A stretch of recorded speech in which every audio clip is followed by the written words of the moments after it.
The time on your clock right now is not a fact of nature. It feels like one as fixed and real as the sun.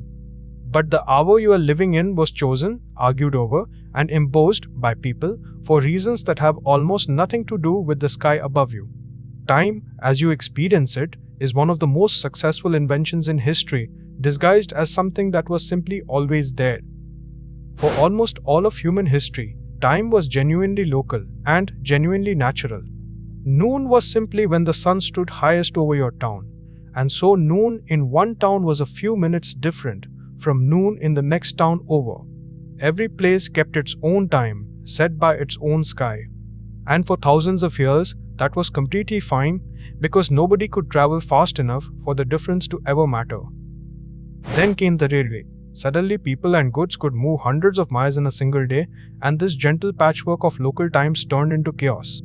A train timetable was almost impossible to write when every station down the line kept a slightly different clock. Scheduling and safety, since trains shared the same tracks, demanded that distant towns finally agree on what time it actually was. The railways forced the clocks together.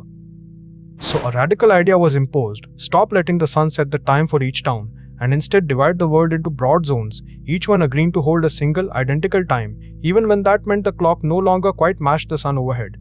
Within a whole band of the map, everyone would simply agree to call it the same hour. Convenience, deliberately chosen over the sky. And this is the part worth pausing on. The time you obey was not handed down by nature. It was engineered in the 19th century, largely so that trains could run and telegrams could be scheduled. You live your entire life, when you wake, when you work, when you sleep, by a grid drawn up for the convenience of commerce and machines, and you almost certainly never agreed to it. You were simply born inside it. But zones only work if they are all measured from one agreed starting point.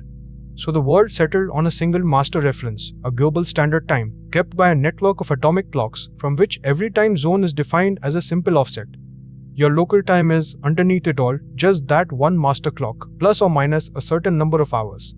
The whole planet's time hangs off one shared reference. And here is where the tidy grid turns human and strange. The zones are not neat vertical stripes. They wander and bulge because they are drawn by governments, not by geometry.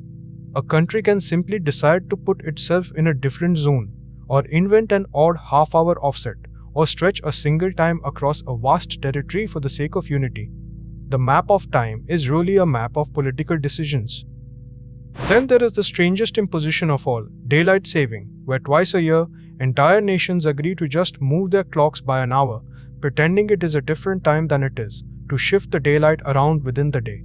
People argue about it endlessly, its costs, its benefits, whether to keep it, which only underlines the point. This is not nature. It is a rule we made, and can unmake, and cannot seem to stop bickering over. And this invented, argued over grid now silently coordinates the entire planet. Every flight, every video call across continents, every global market's opening bell, every "let us meet at 3 o'clock between distant cities" depends on the world agreeing to a shared, artificial map of time. It works so smoothly that we mistake a fragile human agreement for a law of the universe, which is the quiet truth under your daily routine. The hours that structure your whole life, the meaning of 9 in the morning, of too late, of on time, are not natural facts.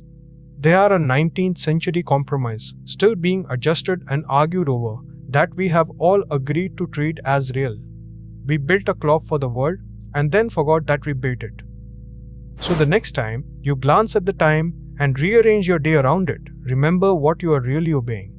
Not the sun, not nature, but an agreement drawn up for railways, refereed by atomic clocks, redrawn by governments, and quarreled over every spring. Time isn't natural. It's a 19th century decision made for the trains, and we have been arguing about it ever since.